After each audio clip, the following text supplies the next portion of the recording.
রোহিঙ্গার রেফিউজিল্লাহ ফেডারেশনের খবর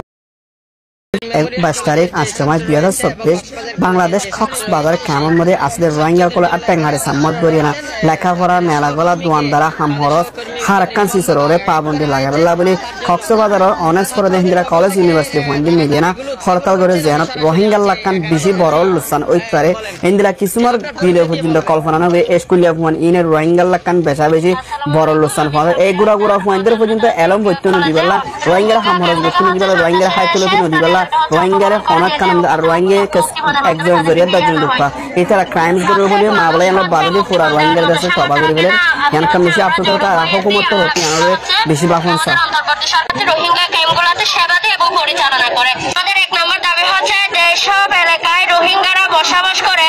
সেই সব এলাকায় স্থানীয়দের জানমালের নিরাপত্তা নিশ্চিত করতে হবে।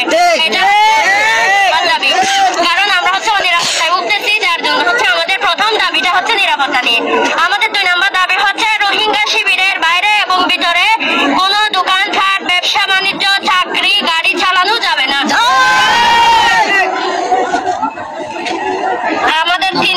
আমাদের হচ্ছে 2 নম্বর দাবিটার কারণ হচ্ছে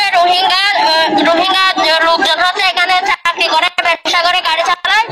কিন্তু হচ্ছে ওনারা এখানে টাকার পাহাড় করে বৈধ অবৈধ অনেক ধরনের ব্যবসা করে, মানব পাচারের সাথে জড়িত থাকে, যার কারণে হচ্ছে ওনারা অবৈধ অস্ত্র আমদানি করে, যার ফলে ওনারা হচ্ছে অস্ত্র নিয়ে আমাদেরকে বই দেখায়। আজকের যে ঘটনাটা হচ্ছে আপনারা 3 নম্বর দাবিটা হচ্ছে আজকের ঘটনার সাথে যারা জড়িত তাদেরকে হচ্ছে আইনের আওতায় এনে দৃষ্টান্তমূলক শাস্তি প্রদান করতে হবে এবং ভবিষ্যতে এমন কোনো কর্মকাণ্ড ঘটাতে পারবে না। হচ্ছে 4 নম্বর দাবিটা হচ্ছে যেসব রোহিঙ্গারা এনআইডি কার্ড, বার্থ সার্টিফিকেট এবং হচ্ছে পাসপোর্ট নিয়ে অবাধে আমাদের দেশের বিভিন্ন জায়গায় এবং আমাদের দেশ থেকে বিদেশে পর্যন্ত চলাফেরা করে তাদের সমস্ত ডকুমেন্ট বাতিল করতে হবে। সব রোহিঙ্গারা মুসনি ক্যাম্প এবং হচ্ছে কুতুবারং ক্যাম্পে বসবাস